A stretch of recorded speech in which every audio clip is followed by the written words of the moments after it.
Welcome back to my channel, everybody. Thank you very much, as always, for your time, attention, and presence. My name is Shweta. I'm the founder of Healthy Dynamics. We are a coaching practice that helps healthcare professionals from English as a second language backgrounds who are either based in an English-speaking country or want to relocate to an English-speaking country and or are working with native English-speaking patients, become more collaborative, empathetic, and influential communicators, build better relationships, receive better testimonials, and progress in their career. Now, this is part of my monthly interview series. I'm aware that this live just happened and I haven't really done many of these before, but we have an incredible guest today who I would like to introduce. So, Ros, welcome on board. Thanks for having me. My name's Ros Cardinal. I'm the Managing Director of Shaping Change and the creator of the Women's Leader Archetypes. I'm an organisational development consultant and also executive and leadership coach. Lovely. So how much of your work involves communication? Pretty much all of it. And I'd say that's probably the same for most people in any sort of leadership role, is communication makes up a huge percentage of what makes us successful in what we do. And how did you get into this side of work, and what gathered an interest in you to become a communication specialist? Look, it was more of an accident than anything, I have to say, I have to confess. I started off many, many years ago in the public service in Canberra, and it was one of those things where when you finish school in Canberra, pretty much everybody sits a public service exam. It's something that's just a done thing, certainly back in those days. So I sat the exam, didn't think too much of it, and then got a phone call saying that I'd reached the top of the list and they wanted to give me a job. And they told me that I was getting a job in the personnel department of a section of a particular department. And I had no idea what it was. Actually, I had to ring my dad, who was a public servant, and say, "Dad, what's personnel?" And he told me that's what's now called human resources and people and culture. So it was not really a plan. It was more just an accidental landing into it and then finding that it really suited me and I really enjoyed that type of work. So that was sort of the beginnings of it. And then as I progressed through my career, I ended up in organisational development, which is really focused on, culture and engagement and bringing out the best in people and creating great working environments. And communication is such a big part of that it became, a really significant part of the role. Okay. And at the moment, what type of communication work do you do with your clients? So in the sense that, what is it that you are specializing in? So with executive coaching, we generally do work quite a lot on communication. So we're working on things like how to have difficult conversations, how to manage performance, how to maybe deal with somebody at work who's perhaps being a bit toxic in the workplace. I also do training across a broader raft of communication, particularly around teaching people how to present more effectively, how to design communications that engage all different types of learners, for example. And then also into the strategic communication space around things like when I'm working with a client as a change advisor, for example, I'll do strategic change advice, and we'll be doing, perhaps even writing comms for clients around that, the change piece. And have you ever worked, has one of your clients ever been in the healthcare space? Have you ever had that experience? Yes. Yeah. So I've worked quite a bit with the health system down here in Tasmania. So we did a program over a few years, actually, with the hospital pharmacists. So worked quite a lot with them. So hospital pharmacy leaders in particular across the state. And over the years, I've had clients in the health space. I've got a coaching client at the moment who works in the Department of Health. So, and I've also done a couple of pieces, trying to think off the top of my head what I did. I did a piece for the hospital up in Launceston. I'm pretty sure that one was around communication, but it was a couple of years ago, so I can't be exactly sure. And what aspects of communication did you cover in that role? So with the hospital pharmacy group, this was a leadership program. So we ran a 12-module leadership program for them over 12 weeks with coaching and things involved in that.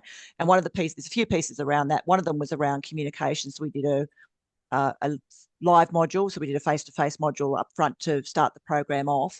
And that was really about effective communication. So they learnt their own learning style. They learned how to communicate really effectively with all the learning styles that they'll come across, how to craft their communications and craft their presentations up to be most effective. And then through the rest of the program, we focused in on things that support communication, like developing emotional intelligence, how to be a better coach so they can coach their own people, how to have difficult conversations and those sorts of things. So, the big piece up front was then supported by other pieces of work. You actually bring up a very good point. I was going to ask you this question sometime down the line. but I thought might as well just do it now since you brought it up. Emotional intelligence. Now that's actually I've made videos about it in the past, and I interviewed another lady who lives in the same city as me, Renee Geruso, who does a very similar thing as you over here, about the very concept of emotional intelligence. So um, what I'd like to know first is, what is the difference between emotional intelligence and emotional regulation? And according to you, why is it that I suppose, why is it that people are not able to really be in touch with their emotions and communicate accordingly or use that as their basis? And how can they improve that? So emotional intelligence encompasses emotional regulation. So it's basically about the model that I'm accredited in is the Mesquite model, which is the original model for emotional intelligence. And it basically covers off, recognizing emotions, being able to understand what's going on for you and also for other people. There's then about how we use emotion effectively. So emotion can support us in doing our work, or it can certainly detract from it. So it's about that sort of sense of what emotion is going to be useful for me in that moment. It's about understanding how emotions work and the intensity and having lots of words to describe it. And then there's a piece around emotional management, which is how do we manage our own emotions and also help other people in that sort of more social management space. So they go hand in hand. And one of the things about why we're not particularly good at it, we're very good at it as children because because we can't communicate through words. Our emotions are the way that we survive. So establishing a bond with our caregiver is really critical when you're a baby. So we're actually really good when we're children at reading emotions and understanding what's going on.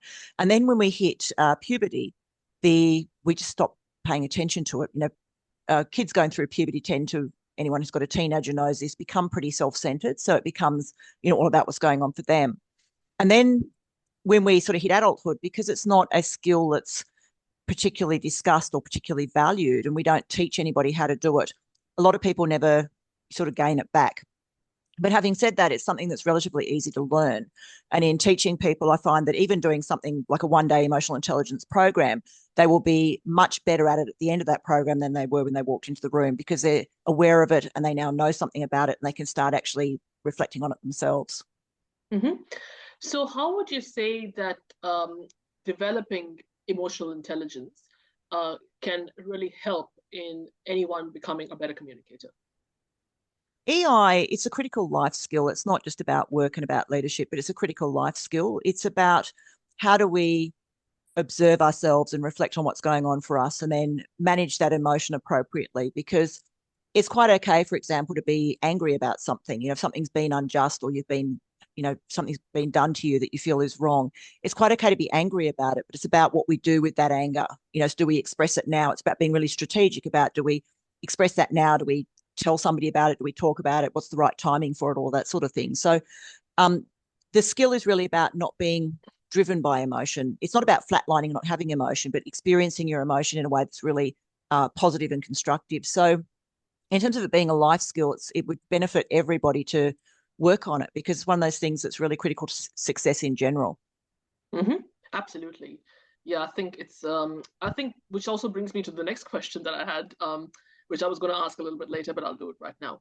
A while ago, I listened to Dr. Chatterjee's podcast where he had this guest, and Dr. K, his name, and he talked about how we have now given technology, which is a vital part of our lives anyway, the responsibility of regulating and managing our emotions.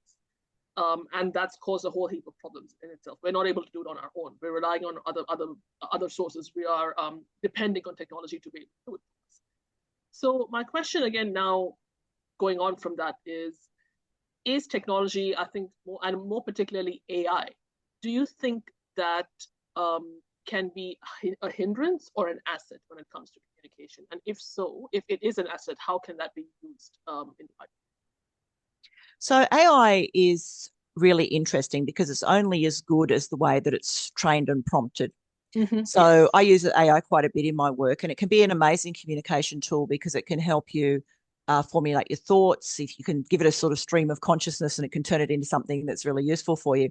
But the key thing is about how we actually prompt it and how we use it. So why people sort of say that you can tell if somebody's used AI to write something is because it does sound really generic, and that's about it not sort of being trained effectively. But in terms of it being a really useful communication tool, it can absolutely be valuable for you, because you can, maybe you've got to write let's just say for an example, you might have to write an email to somebody that you're maybe not on particularly good terms with at work. Mm-hmm. And you might want to sort of, type it out. And then when you read it back to yourself, you might kind of go, it doesn't feel quite right. It's not quite saying what I want it to say. And that you can run that through AI and say, look, can you give me a hand with this? This is the situation. This is what I actually want to say. And it can help you refine the words. So it can be a really, really great comms tool.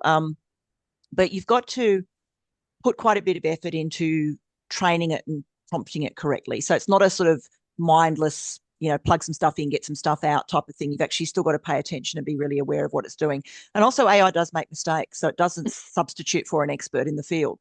Sure. You can get something back, read it through and pick up the things that it's got wrong. So you still need somebody who knows what they're doing to look at that output and do something, just double check it, I suppose. So it's a great tool, but people shouldn't think that it's a tool for the lazy, where you can just kind of, get it to do all your work for you, because it's certainly not going to be that way. Sure. Using AI and particularly ChatGPT, a case on point, is very much an art. It's not that I can just give it something, because a lot of the content that I make is also from ChatGPT. But very much what I do is I put my own thoughts and I integrate that accordingly. But yeah, it is something that you can be an absolute asset, which also brings me to the next question. So in this world of now everything is being or will be done by AI in the future, how do we bring back the element of humanness and humanity in communication, or maintain that in the face of AI? I know it's not a substitute for it, but how can that be maintained? Look, I think we're going to be moving much more towards the separation of AI and humanity is going to be around. AI is going to do a lot of the basic stuff, but there's going to be no substitute for human compassion, for example. Like you might have, if we look at, say, aged care as an example of an industry, or even, people working in hospitals, for example, nursing and things like that, is that you might have a robot that might do the physical things like change the bed and lift the patient in and out of the bed and help bathe them and things like that. But there's no substitute for a real life human holding somebody's hand, as they pass away, for example. And that's the thing that AI isn't going to be able to replicate, is that genuine human connection, that genuine empathy, that space of, human imagination and human creativity is something that it's not likely to be able to replicate. I mean, people will know it might be a really good Android humanoid looking robot that's sitting there holding their hand, but they'll know the difference. Yeah, absolutely. And yeah, I do agree with you in that sense that, I think now in this day and age is where I think empathy and compassion, that human touch and connection, and really, I think, speaking more specifically in the space of healthcare, making patients feel safe and supported and validated is something only a human can. Yeah. Yes, you can have something like AI supporting you, that obviously, as an assistant, but the yeah that the human side of it can only be done by a human. And I think, so what would you say we need to practice, not just as healthcare professionals, but as humans in general, to really connect with these elements of what it is to be a human, and to be able to harness and leverage our communication skills alongside AI? Yeah, and that's really leaning into this emotional intelligence piece about how do we work on our empathy and our compassion and our care for other humans and make that the forefront. So if we look at communication as a tool, it's not just about the words that are said or written, it's about the tone and the feeling behind it and the emotion that goes into it. Yeah. And that's the bit that we've got to be really careful we don't lose in using, say, for example, AI to help us write, because like I mentioned earlier, a lot of people say, oh, I can pick AI a mile away because you can tell how it writes. And you can if people don't use it well. And then people will start to become very, very jaded because they'll see things and go, oh, it's just AI. Why would I pay attention to it? There's not a human behind it. So the really good communicators going forward, the ones who will be really successful at this, are the ones who can put that humanity into it, who can write, maybe using AI as a tool, but writes in a way that really connects with people, that creates an emotional response in people. I think that's going to be the real trick for people using AI going forward, is just how do you keep the humanity in it? And that's the skill we've really got to work on. And how would you suggest that people do it, just from your expertise? It's again, the emotional intelligence piece is around how do you really spend time reflecting on emotion? How do you spend time learning emotion and understanding it? things like emotional vocabulary is really important. You can't talk about emotion effectively if you haven't got very many words for it.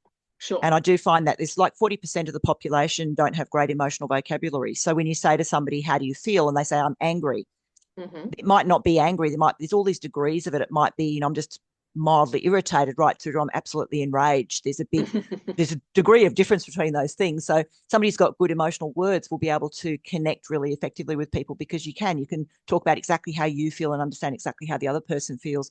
And then creating that lovely space where people can be safe to say, Yes. I'm not doing my best, I'm not traveling well, I'm upset, whatever that is, and making it a really safe space for people to talk about those kinds of things without being judged. So there's going to be this real space, I think, for compassion, for lack of judgment, for creating safe spaces for people that can't be done by AI. Absolutely. Um, Diversity is a very big one that I have been hearing about in the space of communication. And we're not just talking about cultural diversity. I think now it goes a little bit further. And in my coaching, there is a big part of my program that really emphasizes on this part of patients that you are going to see. And in particular, if you are from an ESL background, you're probably living in a country where people like I'm just giving an example, the LGBTQ. That's probably illegal, where you are. But you are definitely going to get a patient who might be from that group, and you can't be biased and you can't be intolerant. So, going back to the question, so nowadays, what elements of diversity do you see amongst your clients and in the space of communication? And how do you coach your clients in order to be aware of it and communicate accordingly? Unconscious bias is actually a really big piece of the work that I do with people because being human is to be biased. We're all biased in Mm-hmm. some way. Sure. And most people, I mean, the why it's called unconscious bias is people just aren't aware of it. And one of the interesting pieces that I do with people quite often in programs and things is give them it's a template they fill out. And I get them to list the 10 people that they feel that they trust the most at work. And then there's a list across the top of all these different sorts of diversity, like gender and education level and sexuality and all those sorts of things. And I get them to go through and tick all the things they have in common with those people. And what generally comes out for people is they find that everybody they'd say they trust is very similar to them. Hardly anyone will say, actually, my list is full of incredible diversity. I have a lot of different people in my circles. And it's a really big wake up call for people to realize that the reason they trust people is because they're so like them. We like to surround ourselves with people who are very similar to us because it feels familiar and it feels therefore safe.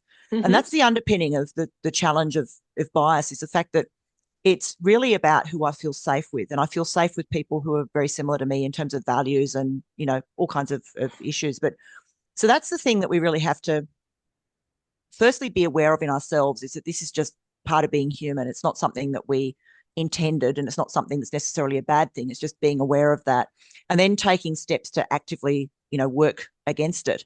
And the biggest thing that breaks down diversity is exposure to the thing that breaks down bias is exposure because it's the thing that you're biased against. It's generally, you think of it as a kind of collective that doesn't have any human face. It's like if somebody says to you, I really don't like people from a certain religion, or I don't like people from a certain country, or I don't like people, from whatever. They're thinking of that group as almost like this faceless group of things. Whereas if you actually spend time with people in that sector, you find that they start to see them as humans. So rather than saying, I don't like this particular group of people, you're like, well, actually, my next door neighbor is one of them. And he's really nice and his family's lovely and we spend time together and I've got to know them. So exposure is one of the biggest ways to actually break that down. So the more we can spend time with people in the groups where we do have biases against them, the more likely it is that we'll start to reduce that. So, the more we collect ourselves with people just like us, the bigger the bias becomes, the more we diversify. So the first thing is being aware of it. The second thing is doing something about it. Mm-hmm. Absolutely. Again, it's funny. I in my coaching program, this was not something I had originally intended to add bias, but just a couple of weeks ago, I'm like, this is a topic that people need to know about. So let's put together a big module on that. So I did exactly that. So I had to revise the whole thing because it is huge, and people who say that they're not biased are lying to you because every single person is biased. It is unconscious and it is implicit, and it's a question of how you are aware of it and then how you condition yourself to break free from Mm. that bias and see individuals as separate entities rather Yes. than generalizing them based on whatever it is, their sexuality, their gender. Which brings me to my next point on the concept of neurodiversity. Now, neurodiversity is something that has been getting a lot of recognition over the last few years. How is that impacting not just communication, but also, I think, the way in which people connect with and relate with one another, just from your work experience? Yeah, it's a really interesting one because 20 years ago, people didn't really talk about it in the workplace. You may have worked alongside somebody who's neurodiverse, but you may not have known, or you may have sort of thought to yourself that person's a little bit odd from time to time, perhaps, but wouldn't have really thought too much about it. Whereas now that it's more, I suppose, mainstream for people you know, to disclose that they've, neurodiverse, and organisations putting more effort into it, I think it is a really good thing. But we also need to then train people to deal with it more effectively, because if, for example, if somebody's got ADHD, as an example, they may find it very hard to concentrate and hard to focus, and they may perhaps be late for work, because they can't manage time because their brain works differently. And it's being aware and being much more flexible around the way that we treat everybody, not just people with neurodiversity, but everybody around this flexibility. And if you've got people, with all kinds of various neurodiversities, a lot of them have those particular quirks, and it's around organisations recognising that, but also building that into policies and procedures and work processes and the way that we handle people. So, for example, ADHD, I know somebody who's diagnosed fairly recently, and he really struggles to work during the day. He's one of those people, he's at his brilliant past 9 o'clock at night. And the Mm-hmm. way that he's coped with that is he actually got a job with a US-based company, so that Mm-hmm. a lot of the work is done when Australia's asleep, and that's what he does, is he works at night. And that was his response to it, because he was finding it so difficult to find an employer in Australia that was comfortable with him working at night in his own time. So, there's ways around it, but we really do need to be a lot more aware of it in the workplace, and a lot more skilled about how we structure and how we work around that sort of thing, because it's like any other form of diversity. It's like we've got to put things in place that will help those people be as successful as they possibly can be. 100%. Um, Now, this might be a generic question, but I get, every single guest who comes on, and I would ask them this question. So, what would you say nowadays are the biggest challenges slash threats to communications in individually and organizations? Now, technology is a big one, but what other factors can? One of the biggest challenges, I think, to communication, or good communication, is the pace of work, the busyness. Okay. Everyone that I talk to is absolutely flat out. I haven't talked to anyone in the last 10 years, I think, who said actually works pretty cruisy. Most people are like, oh my God, I'm swamped. People throw around words like burnout, like overwhelm. And that gets in the way of good communication, because if you've got an email that's come in and you have a quick read of it and you bang out a really fast response and send it back, we're not taking the time to communicate well. And that's where you get those misunderstandings, where someone's maybe read something into it that wasn't there, fired off a response, and it turns into an email war. When, just going around and seeing the person and saying, hey, look, I read your email, it felt a little bit funny to me, can we talk about what it means? People don't have the time to do that, or they're not making the time to do that. And so everything becomes very rushed. It becomes very almost like dot points as opposed to real communication. And particularly around organisational wide comms, I'm really seeing comms that it's not as effective as it could be, because there's not enough of it. Like, there's a project going on and there might be one update from the CEO a month, rather than regular updates to the people who are being impacted, for example. So I think the busyness factor is huge, I think, in communication being effective, because people just don't have time to do it properly. Mm-hmm. Absolutely. Which actually brings me to a very good point, because you did mention in the very beginning about difficult conversations, and that is something that it is a big part of what I coach clients on as well. How exactly, and I think in healthcare in particular, it is a very challenging and yet vital aspect. So, just from the way of work that you do, what would you say? How do you, on a generic level, navigate through having difficult conversations? The first thing about difficult conversations is people committing to actually having them. because Yeah. people put them off because it's something nobody really wants to do. Nobody gets up excited in the morning and goes, I get to go to work and have a difficult conversation today. Everyone's like, oh God, a difficult conversation. So quite often they get put off for a lot longer than they should be. Like I was reading some stats that said that I forget, it was a huge number of people who have put off having a difficult conversation for more than a year, Oh my which God. is huge, and so a lot of people need to have them and they're not doing them. So that's the first thing. But the reason they don't is because they're concerned about how it's going to go and what's going to actually happen and the relationship between them and that other person. And it often gets overthought. So people, when they actually do have a difficult conversation, will report back to me and go, that was so much easier than I thought it was going to be. Mm, I sat up all night fretting about what was going to happen and it just went really smoothly. I followed the process you gave me and it actually really worked. So having a good process in place, but also it takes a lot of guts. It really does. It takes courage, it takes compassion, and it takes clarity to have a really good, difficult conversation. But the key thing I always say to people is it's never going to be as bad as you think it's going to be. It's very rare that somebody is going to have a really awful, terrible, difficult conversation. Most of the time, the person is going to be relatively receptive because most people want to improve. mm-hmm, You are going to get people who are going to get upset, and that's just part of the process. You might have to say to them, look, let's just take a break and we'll come back to this in half an hour, or we'll regroup again tomorrow. The key thing is not to let people off the hook because that often happens. They'll be like, they cried and I didn't know what to do, so I just closed the conversation. It's like you mm-hmm, need to sort of keep circling back until the person hears what you've got to say. Um, but the real trick to difficult conversations is knowing when to take that strategic break to be able to say, this isn't going well. Let's take five and we'll come mm-hmm. back to it and give the person a chance to just digest and, you know, feel like they're ready to move forward and then go ahead with it. So there's a few things involved in it, but the key thing is, like I said, it's never as bad as people think it's going to be.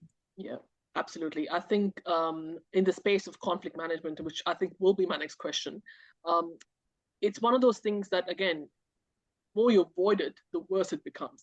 And so by the time you actually have to have that difficult conversation, process becomes much harder than what it is. But definitely it involves tact, it involves assertiveness, it involves a whole heap of other things. So now going back to the concept of conflict management, which again, difficult conversations are obviously a part of. What framework and structure do you use with your clients to navigate through conflict? It depends on what's actually really going on for people. But one of the key things I found in it is looking at the way that people process and the sort of personality types that people have. So there are people who will want to leave the process open and gather as much information as they can before they move to a resolution. There are going to be Mm-hmm. people who just want to get it over and done with. It's just like, let's just fix it and move forward. There's going to be people that want to talk about more of the task side of things. So they want to talk about process and about policy and about procedures. And there are going to be other people who are going to want to focus a lot more on the people side, like how they felt, how other people felt in it. So in a conflict management situation, it's making room for all of those perspectives. So it's, almost like a process flow, which is open the conversation to gather information. And then we hear both sides. We hear the people side of it, the impacts. We also talk about, the process and actually what happened. And then we make sure that we actually come to a resolution and move forward. Because if you've got people in the situation who maybe don't have nobody, maybe no one in the room has a preference for actually closing and moving forward, you end up with an endless loop that goes round and round where we just keep talking about the issue and not resolving it. So it is important to have a model to move with. Yes, absolutely. Now, just to wrap things up, again, you can share as much as you want, depending on how comfortable you are. Have you or any of your family members ever had an experience in a healthcare setting as a patient that was positive or negative that you can recall? And if so, what was it that made it that way, and how could it have been? I had a breast cancer diagnosis back in 2010, so Mm-hmm.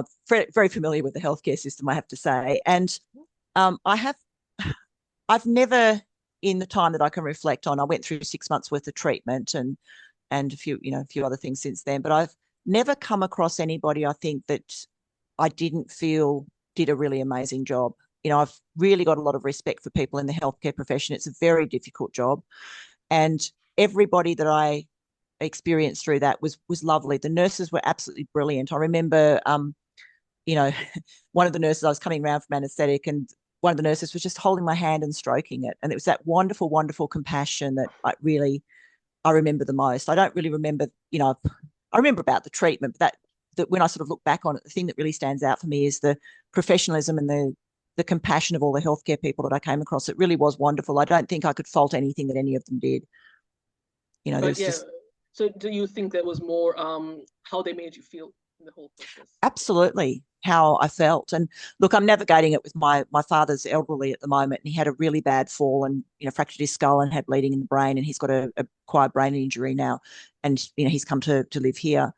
And again, the healthcare professionals have been amazing. When you've got somebody who doesn't remember a lot of things, and Mm-hmm. he gets quite he gets quite challenged sometimes by some of the things that he's got to deal with and things he's working through. Everybody's just been so amazingly patient and lovely with him. And I know how busy they are, having worked with, hospitals and worked with pharmacy, for example. I know how understaffed and how busy everybody is, but they still take the time to sit down with somebody who's struggling to understand something and explain it to him for the 10th time. Mm. And I love that. It's a human factor, I think, which, again, if we talk Yeah, about AI, it's not going to be replaced totally. at all. Totally, yeah. Reminds me of the two times I was also an inpatient once in a psych ward, and quite last year I had surgery for the first time ever. I think I was more scared of the surgery than being in the psych ward because the Yeah. psych ward was at least there was some familiarity. But the surgery I've always really had what can I say? Pretty bad what you see on TV. That's kind of what I remember. Like, oh my God, people are going to cut open parts of my body and put them together, and there's going to be blood coming out. And so I had and I've got a video of this on my YouTube channel. How surgeons can really prepare patients for they are about to perform. And I have to say, the experience that I had, before, during, and after the surgery was absolutely incredible. Mm. Yeah, again, they were very patient and they were very transparent, 100%, in talking through exactly what to expect, what side effects it will be like. And I had to be in hospital for overnight, and then they came in and checked in on me to see on the following day to see what it was, how I'm feeling, and also had physiotherapists who helped me out, and I made a pretty good smooth recovery in 3 weeks time after that. So it was very very good. Yeah, so Ross, thank you so much for your time and expertise and sharing your wisdom with us today. Where can people find you? So I've got a couple of places. So I'm across social media channels. It's Ros Cardinal generally. I've Mm-hmm. got a website, which is shapingchange.com.au, which is where my consulting and coaching business sits. And I've also started working with other coaches, accrediting them in a diagnostic tool that I developed after. It's a long story that we don't have time to go into, but since 2016, I've been working on a diagnostic tool for women leaders, and we've had over 10,000 women take the assessment now. We've got data from, I think, 93 countries, and you can find that Mm-hmm. at womensleaderarchetypes.com.au. Okay. Yes, I will include all of that in the description box below.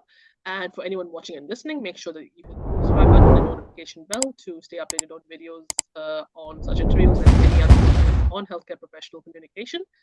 And as always, thank you very much for your time, attention, and presence, and I shall see you next week.